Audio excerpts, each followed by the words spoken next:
bia mananyano sa muntu galamse no muti say mama ba pe galamse campaign muntu our video so I know they will all rally against it. But nanti would your power social media I wonder why Ghanaian youth still follow such reference. And Jimmy for Mati say, Namuji Duamachi Obran was an amount. He sees you as a threat because when himself we need a good journalist, Gyamfi Nyakwe, and you do obey psychologically or bring you down. Not the be out no did.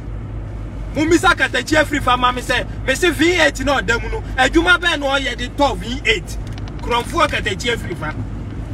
Kronfu katachi free fa. Mona tuni katachi free fa. Zuka se na autonomo na oba se na autonomo na ye kuro bia ke achi watum. Alkali kura ye di natum. Ye kuro pa bia mra. Koshini bema sabi oba ho da wa wo se mefa ne to when nyina mo be kasa in society na emabru tie no. Is that how Ghana politics has been reduced to? Say yen chantro emfa to nipa no so woni mu hwe kura esan say wo ye panyi obeka ye beka se panyi jai nti me say all these people should be taken on. I say timi do opia obeka sam to so na enya no kura fa ne court. Nya evidence our can no record no fani court. Na sanity embra ye airwaves ni so kakra na Jimmy for na do so do. Ya di Saamy Gyamfi ye scapegoat. Saamy Gyamfi wa ye scapegoat.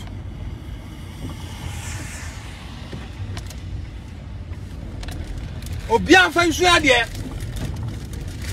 ntesi aye jo 5 billion sabra be pachawo na de opa wo ye bema wosu utwadua member ye ubedam na a whole lawyer what am nipa de na court akwaye witness na identity kura wu kitabi you call yourself a lawyer na ye class 1 you kura pono yen court wonum say we be dia dance ama me na identity nka no ho sabi Jesus we Jimmy for lawyer na be dis answer we awia san be ka say ya ndi ni ya ama me.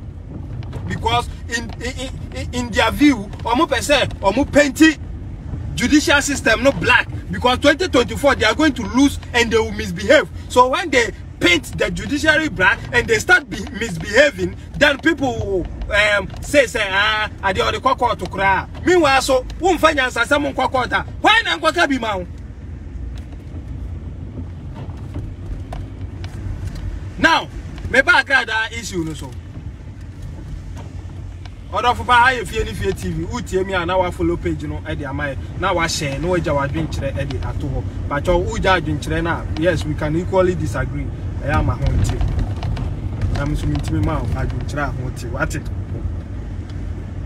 na ndosukoko wo bi ani back to agrada issue agrada me cry me the court me understanding our investigation the court had so amano bail. And you can see my grada being because the prosecutor know the about to just say or pay the original footage of the video say a man for say I grada wo buyen bukacha. What we are in sika? Who catch I say young 10,000 over my 1 million. One farmer until you boo I grada also derby. And yet, it's idea no happen life. You have the live video. Fabra na wo agrada, there be na wo can fabeto ho so as a man farmer. Why are you hiding that video? Agrada wa kromfo ba. Na agrada so esa mutimi ye no finance minister. Mochi no punish no wi a. Esa mo ma agrada akọ pen so fo nko amako 15 beka ho. Na ye 16 near beer office more in all the 16 regions in Ghana. Now omuntu tax boom crofon tax obi ababa report sa agrada bunu because all the 1,000 koje 10,000 no match no ma bunu it will bring sanity. Me say mumbi office ma agrada say wo de boom crofo tua tax agrada bu obi say me the 1,000 koje 10,000 na nipa no ba ebe report a na match say nipa no na mo brim no any better because a bimu Jimmy is so thick. I drink that dama just a bro. Pay Juma Upesika. Pay Juma Pesika. Pacho high if any TV. How can that be? Pay Juma Pesika di. A bed then I any. Why ya Juma? With that I grad ask Sikagele. When you're 10,000, why don't you ask yourself how you got the 10,000? Now one cause one year the way and say out of nothing. Metimenya 10,000 and you're out of 10,000. Metimenya baby.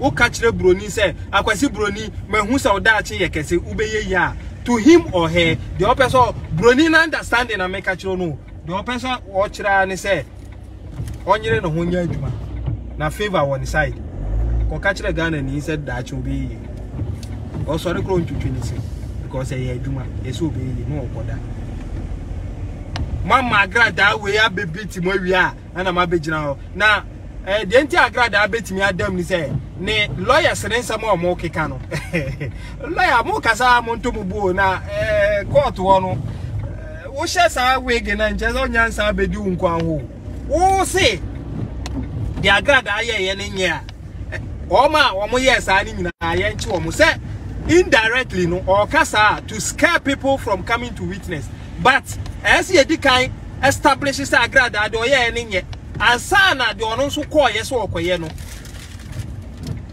ya che no say ono nso ne de ne nya endi no mu bua case no mu mana ye easy ama lawyer a judge and this our lawyer for nsaba mo keka no mun kama no ntum because the mo kano ensuo nyinam because o ka kire me say omo disika ekọ nso eye krono a that means you eye bone a that means the agrada na ye no eye bone e na de okoye no so nye bone waje atum nti yemfa agrada anye de enkotum sa na wo pa kire aminyi ni say lawyer so enu nti na agrada han wo nti mo kasa mo nye careful ye difie e ba be pake ko pake ni akofifa no ma ba akumienu bi na yakopa edi enti mi ni adofo a wo hwe me nyame enhyira wo na oma wadwen ni nyansa bre ni dom bia no ye ka nyansa wo betimi ehu ati nyansa asibi na ye no edi enkomopa enti agrada edi obedem Saamy Gyamfi de sese wonse ne kasa na fi de o kakro se bi wa yemre ai se ne agrada mpa ne ye de ne kuba ni osu e tekra wo every day for tifuman udi nyame din bedin kwasi asem sa wo sachira da be asesi abeda ne doctor na Paul mo kura na mo ye doctor wo nyame so Yesu na mu ono no odi ne nyame so mba ye no wo ye doctor wo bodam say evangelist mo de ihansa Rwanda president ye nyam bes obebu mo ama mo nyina mo hunyansa ese de mo kwa Rwanda ekosu enyansa ba de mo kwa Rwanda na mo ekosu enyansa na maba oni adofo nyame enhyira se oje bre ene yen edi ensawoso aha eye fie ni fie TV se de dae kan paketwa de enso no kure eni nyansa ahye so ma